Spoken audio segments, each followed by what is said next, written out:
Good morning and welcome to our live coverage of the Transporter 15 mission. Falcon 9 is currently scheduled to lift off at 10:44 a.m. Pacific from Space Launch Complex 4 East at Vandenberg Space Force Base, which is just north from us here in Hawthorne, California.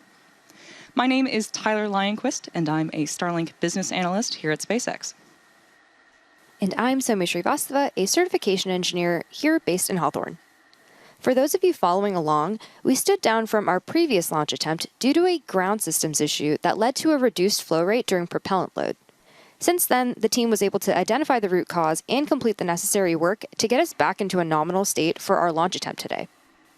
There are 140 payloads on this flight, including cubesats, microsats, hosted payloads, and orbital transfer vehicles carrying 13 of those payloads to be deployed at a later time.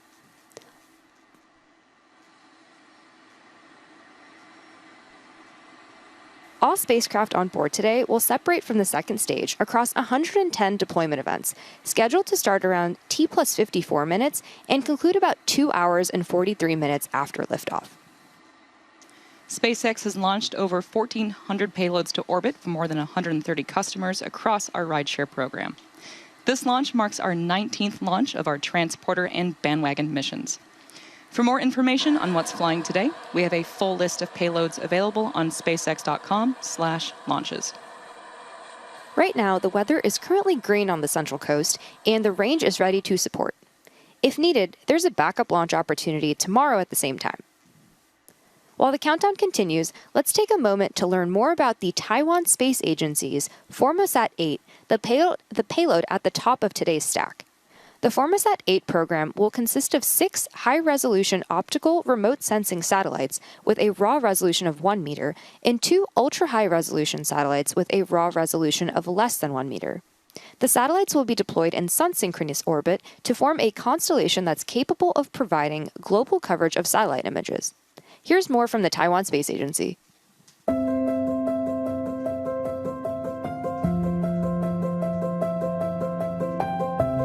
Taiwan holds significant advantages in semiconductors and precision machinery. With these capabilities, we are prepared to play a major role in the global space supply chain. Formosat 8 is Taiwan's first homemade satellite constellation, and we look forward to expanding our international partnership through this exciting project.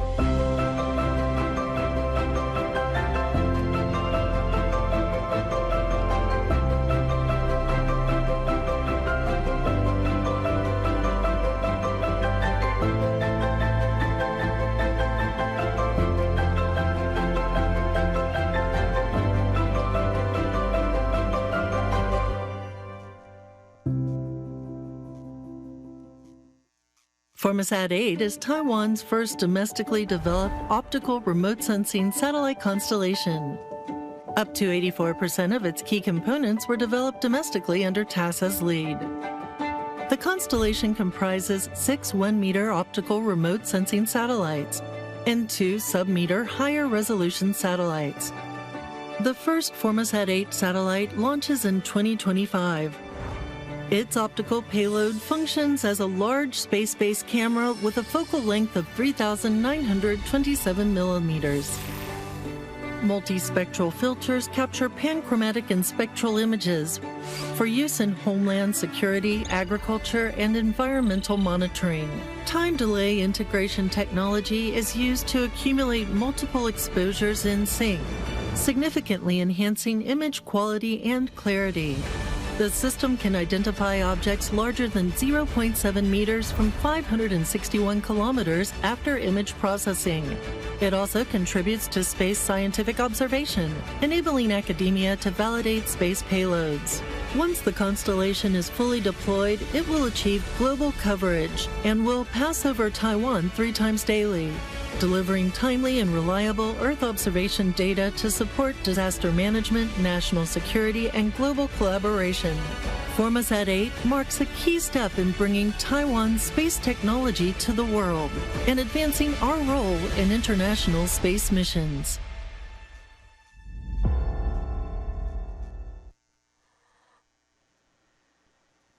The Falcon 9 rocket supporting today's mission is a two-stage rocket designed for the reliable and safe transportation of satellites, cargo, and people.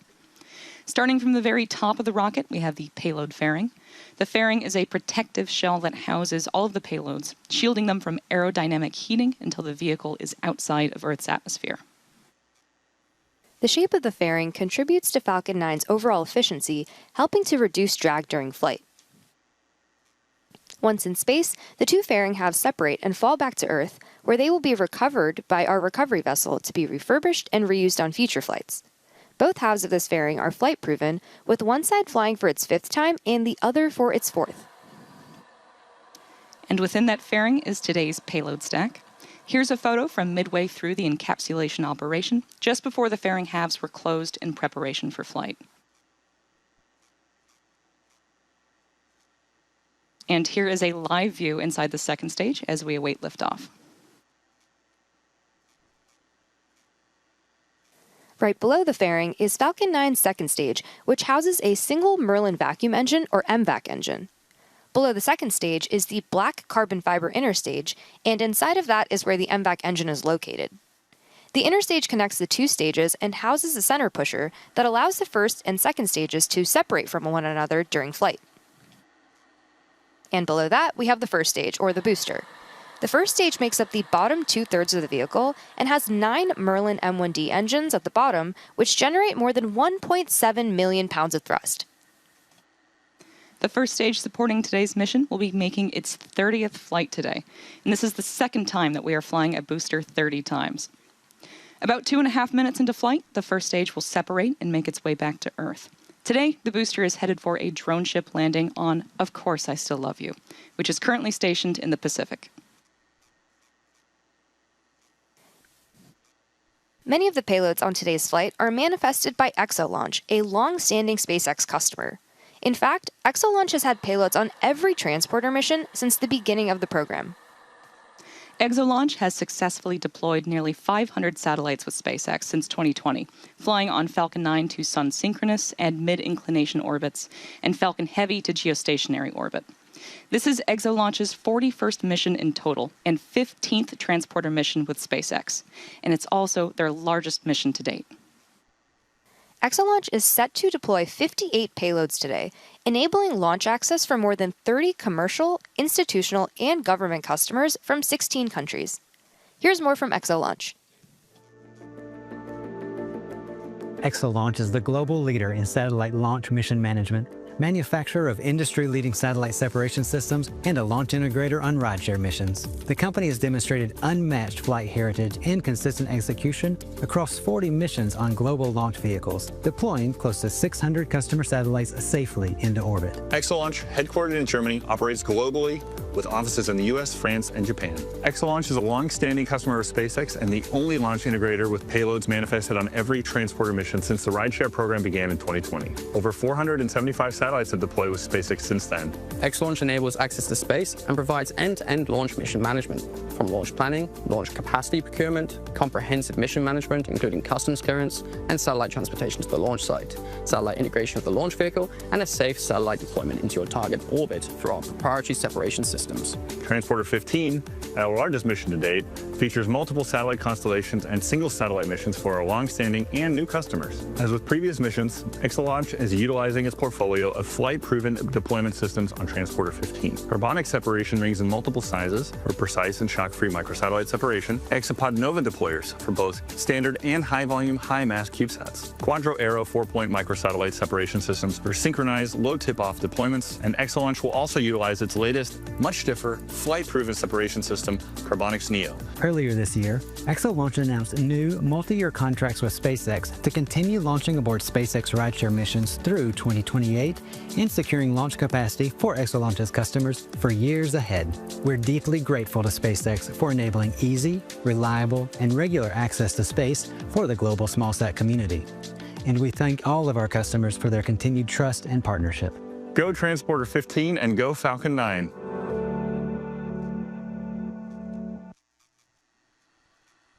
At T-minus 5 minutes and 35 seconds, all systems continue to be a go for an on-time liftoff. Coming up shortly, the Transporter Erector, or the TE, will retract in order to clear the way for Falcon 9's ascent. You might hear it referred to as the strongback from the launch team, though the strongback is one of the components of the TE that is alongside Falcon 9. It's designed to transport, raise, and support Falcon 9 at the launch pad, and it's also equipped with umbilicals, or these flexible lines that are used to route the vehicle's fluids, power, and telemetry from the ground systems to the rocket and payload until Falcon 9 switches to internal power and clears the pad. Falcon 9 tanks are pressing for strongback retract. That's a good indication that we are on track for an on-time liftoff as the Transporter Erector prepares to retract.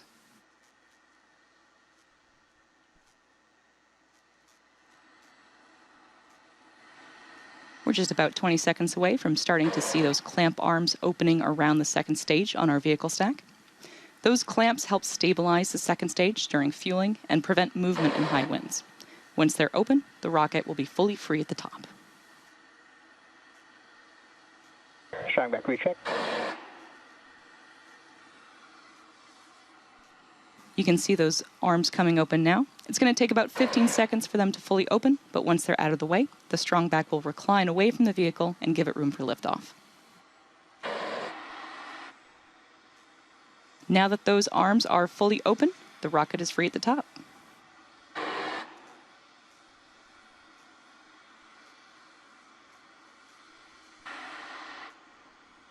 The launch tower's strongback is now moving away from Falcon 9, allowing it to stand freely before liftoff.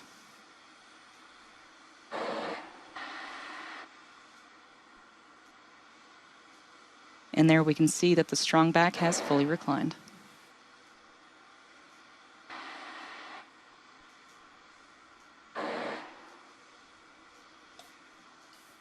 Now at T-minus 3 minutes and 23 seconds and counting down, all systems are currently go for an on-time liftoff. Rideshare missions like today's significantly increase access to space for small satellite operators around the world, and we're excited to be able to offer these launch opportunities for our customers. In addition to helping drive down the cost of access to space by flying reusable vehicles, dedicated rideshare flights provide small satellite operators competitive pricing, increased flight opportunities, and flexibility. Overall, SpaceX's rideshare program has enabled our customers... Stage 1 LOX load is complete. I'll go. There was a good call out that liquid oxygen loading for the first stage has finished, finalizing propellant loading for the booster. Overall, SpaceX's rideshare program has enabled our customers to iterate on their technologies and grow at scale. There are all types of spacecraft on these missions, everything from payloads for the U.S. government, to constellation deployments, to technology demonstrators, to re-entry vehicles. And we've also seen several countries launch their first spacecraft ever on board transporter missions, tons of student efforts, and even a father-daughter CubeSat project.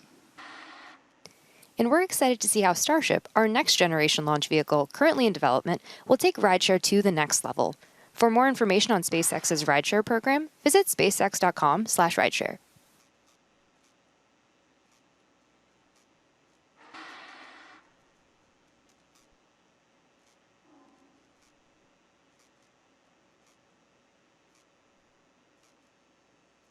Stage 2 LOX load is complete. Great call out there, indicating that liquid oxygen for the second stage is now fully loaded, completing prop load for the upper stage.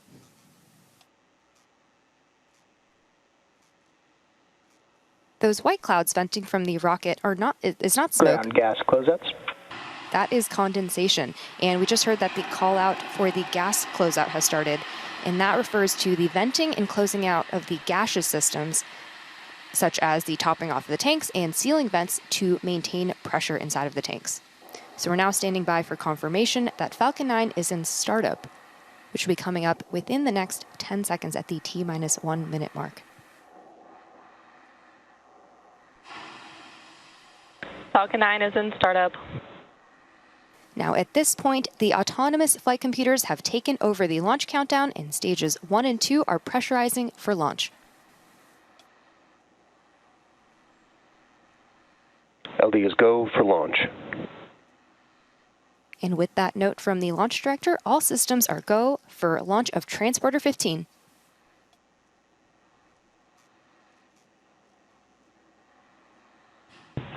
30 seconds.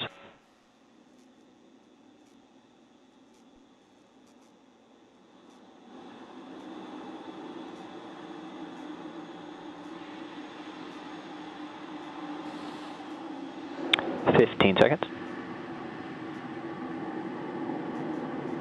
T-minus 10, 9, 8, 7, 6, 5, 4, 3, 2, 1. Ignition, engines full power, and liftoff. Go Falcon, go Transporter 15.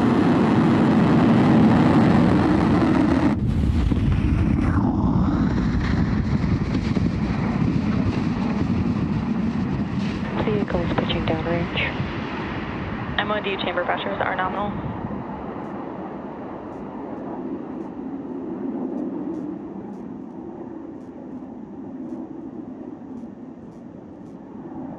At T plus 31 seconds into flight, Falcon 9 has successfully lifted off from Space Launch Complex 4 East at Vandenberg Space Force Base in California.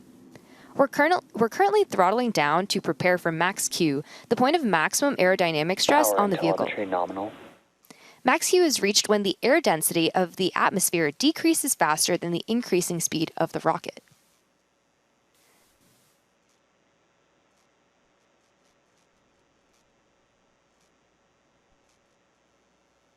Mach 1.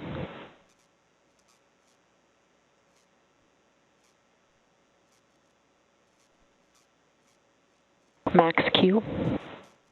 And there's the call out for max Q. Merlin engines are back at full power and we're out of the throttle bucket. From here on, even though velocity is rapidly increasing, the atmospheric density is decreasing, resulting in less loads on Falcon 9. So coming up next, we'll have several events happening in quick succession, starting with MECO, followed by stage separation, and second engine start, or SES-1. Main engine cutoff, or MECO, is where all 9 Merlin 1D engines shut down to slow the vehicle down in preparation for stage separation, where the first stage separates from the second stage. Then the MVAC engine on the second stage will light, which is called out as second engine start 1, or SES-1. This engine burn, lasting several minutes, will propel the second stage and our payloads to orbit.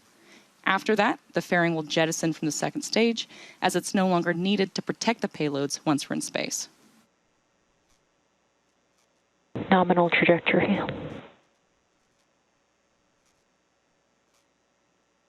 We should be hearing the first of these callouts in about 10 seconds from now.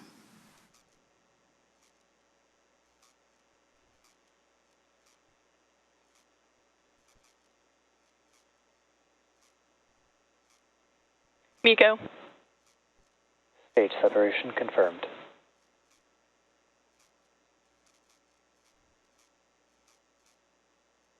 MVAC startup.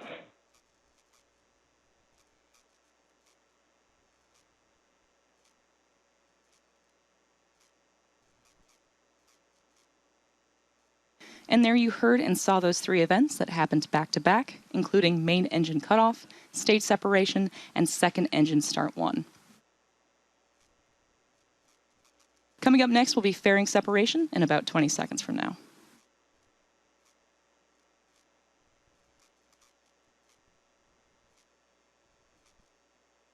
We should be hearing that call out for fairing separation in just a few moments from now.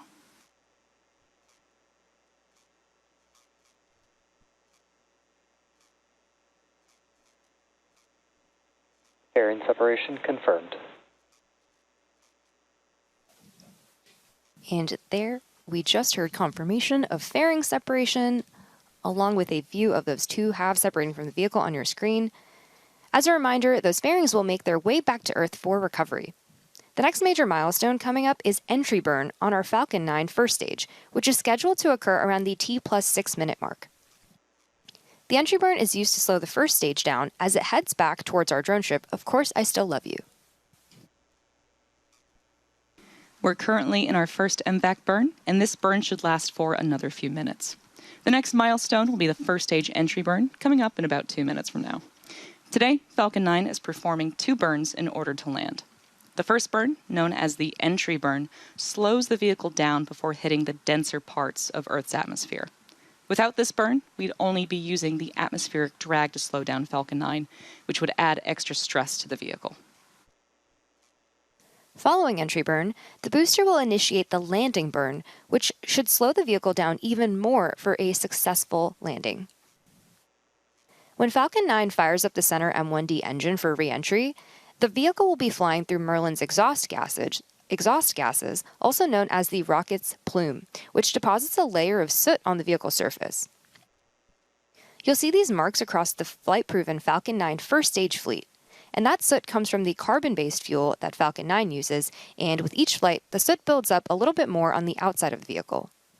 Today's booster is a veteran and no stranger to rideshare missions, having flown 29 missions prior to today's flight, including Transporter 14, Bandwagon 2, Transporter 9, and Transporter 8.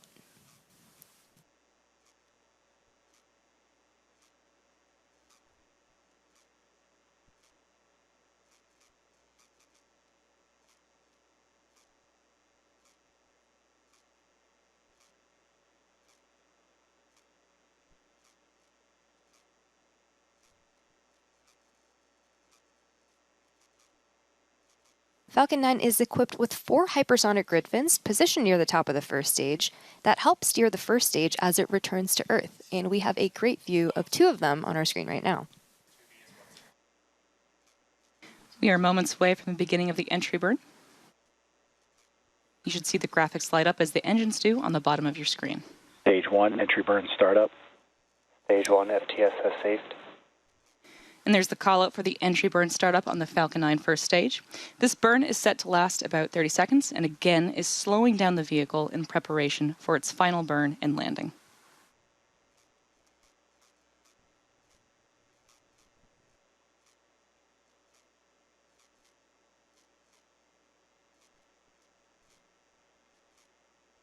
Stage 1, entry burn shutdown. And that concludes our entry burn. Both vehicles remain on a nominal trajectory. As mentioned earlier, we will be attempting to recover this booster. Today, the booster is targeting a landing on our drone ship, Of Course I Still Love You. Today's landing burn attempt will be a 3-engine landing burn, where engines 1, 5, and 9 will relight to really quickly slow down the vehicle before touchdown. You can follow along with the burn in the engine graphic at the bottom of your screen. As this burn happens, you'll notice a decrease in both speed and altitude. And during the landing burn, we're expecting the shutdown of the second stage MVAC engine, which is known as Second Engine Cutoff 1, or SES, or SECO 1. We have both events coming up in just a minute.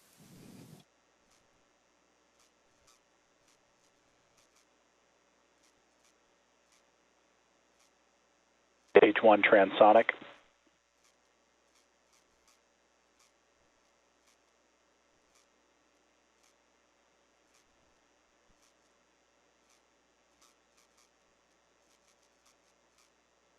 Stage 2 is in terminal guidance.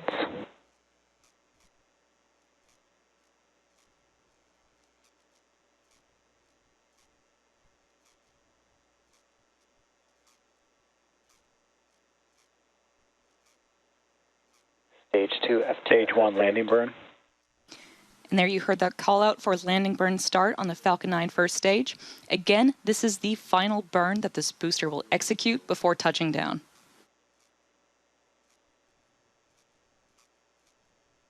Stage 1 landing leg deploy.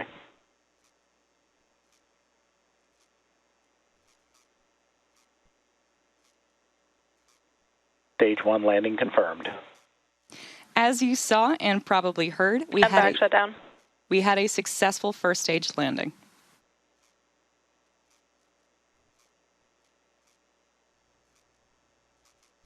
Nominal orbit insertion. That was successful cutoff of our second stage engine, and we heard the call out for good orbit.